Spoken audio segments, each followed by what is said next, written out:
तर चला आता रात्रीच्या जेवणात बनवित आहे मी वरणफळं. आता कुणी वरणफळं म्हणतंय, कुणी चिकुल्या म्हणतंय, कुणी डाळ ढोकळी म्हणते. आपण आपली सरळ सरळ भाषा मराठी वापरायची आपली वरणफळं. त्याच्यामुळे तेल, मीठ, सॉरी मला बघून पोळालं की दुधाचं बघा, तेल, मीठ आणि हळद घालून घेतली. तेल ह्याच्यासाठी घालायचं की ह्याच्यात आपण जे वरणफळं टाकणार ते चिटकत नाहीत एकमेकांना. तर अशी मी चपातीचे काप करून घेतले. तर तुम्हाला असे आपण ह्यानं बतईनं तुम्हाला असं करायचे तर हे का असे पण करू शकतात, किंवा मग हातानं तोडून टाकायचे तर हातानं पण तोडून टाकू शकतात, आपल्या मनावर आहे.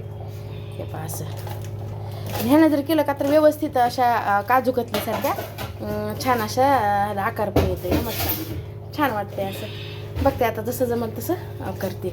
आणि कणिक अशी ना घट्ट तिंबायची, पातळ नाही तिंबायची. आपण पुरीला कसं तिंबतात तशी कणिक तिंबून घ्यायची ताईनं.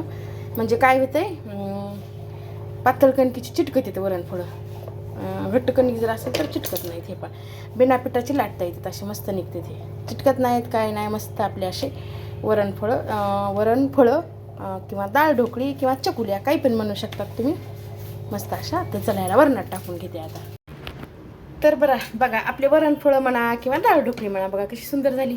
असे तेल टाकलं का की एकमेकांना चिटकत नाहीत, असे खुले खुले राहतात. हे बघा खायला पण छान वाटते. ते गड्डा गड्डा झाला का चिटकले का तर ते खायला पण चांगलं वाटत नाही ताईनो. त्याच्यामुळे तेल टाकायचं आणि कणिक अशी घट्ट तिंबायची. बघा सुंदर अजून शिजू द्यायच्यात मला हे. कसे गरम ह्याच्यावर असे कमी गॅसवर कसे छान शिजायलेत बघा. ह्याच्यासोबत बनवीत आता पापडाची चटणी. तर बघा पापडाची चटणी, पापड व्यवस्थित असे मी 5-6 पापड येते, छोटे छोटे होते लिज्जतचे पापड.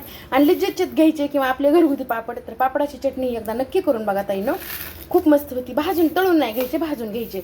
व्यवस्थित असे बारीक चुरा करून घ्यायचा, खूप छान चटणी होती. भरपूर असा लसण घ्यायचा, भरपूर कढीपत्ता घ्यायचा, कोथिंबीर असेल तर घाला. आता माझ्याकडे कोथिंबीर नाही आहे, कोथिंबीरीचा आता सध्याच्या ह्याला तुटवडा आहे थोडासा ताईनो, पण जे असेल त्याच्यात ॲडजस्ट करायला शिकायचं. तर आता उन्हाळा असल्यामुळं कोथिंबीर नाही आहे. चवीनुसार जसं पाहिजे तसं तुम्हाला मीठ चवीनुसार घाला. हे शेंगदाण्याचं कूट घाला, असं शेंगदाण्याचं कूट पण भरपूर घालायचं, चवीला छान लागते चटणी ताईनं.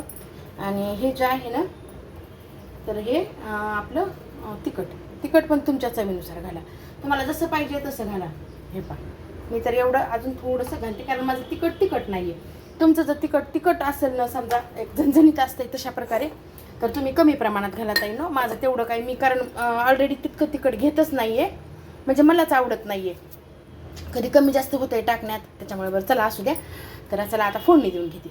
तर फोडणीसाठी ह्या पॅनमध्ये मी तेल भरपूर घ्यायचं, कारण पूर्ण चटणी आपली ती पापड अशी तेलामध्ये हे झाले पाहिजे, तर भिजले पाहिजेत पूर्ण असे. तर हे भरपूर जिऱ्या मोहऱ्या घालायच्या, भरपूर घालायच्या जिऱ्या मोहऱ्या. जेवढं जास्त घालताना तेवढीच चटणीला चव छान लागते. आणि अगोदर लसण टाकते, कारण कढीपत्ता लवकर हे होईल, काळा होऊन जाईल. त्याच्यामुळं अगोदर काय करायचं, लसण घालून घ्यायचं. लसण थोडासा लालसर झाला की नंतर शेवटला कढीपत्ता. गॅस बंद केल्यास घातला ना तरी पण चालते बरं का ताईनो, कारण कढीपत्ता तेल गरम असते, लवकर काळा झाला का तर छान नाही लागत. थोडासा लालसर झाला का तर चवीला बी छान लागतंय, टेक्स्चर पण छान दिसतंय, चटणी पण छान लागते आपली. थोडासा लाल होती ते लसण, बघा असं छान सुंदर होती चटणी. एकदा करून नक्कीच बघा. असं नाही की वरणफळं केलं असंच करायची, एरवी पण तुम्ही करून खाऊ शकता, डब्याला मुलांना देऊ शकतात. शेतात जाणारे जर असतील तर भाकरीवर तर इतकी सुंदर लागते ना ताईंनो. मी तर काय करते, भाकर अशी घरात बांधून ठेवते, त्याच्यावर चटणी ठेवून, मला कारण खूप आवडतंय तसं शेतातलं. तर असं गॅस बंद करून घेऊन नंतर कढीपत्ता टाकायचा. आपला कढीपत्ता हिरवागार राहते.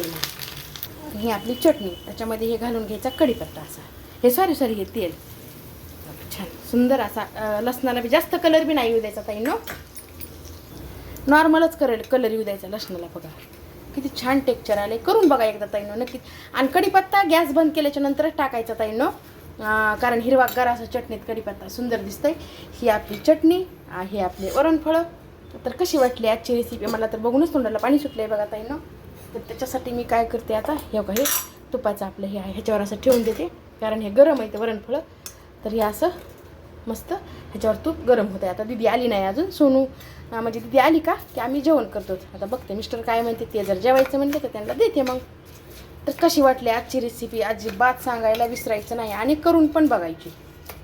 तर चला, मस्त अशी पापडाची चटणी आणि वरणफळं रेसिपी कशी वाटली तर नक्कीच सांगा ताईंनो कमेंटमध्ये. चला, तर आपली सुंदर अशी डाळ ढोकली किंवा वरणफळं आणि त्याच्यावर अशी मस्त मस्त तुपाची धार. एकदा करून बघा आणि खाऊन पण बघा, खूपच सुंदर लागतात बघा.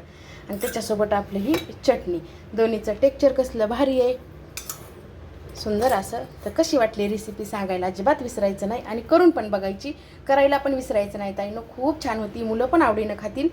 तर चला ताईनो, ह्या व्हिडिओचा इथंच एंड करते. आवडला तर लाईक शेअर सबस्क्राईब जरूर करा. सर्वांना श्री स्वामी समर्थ.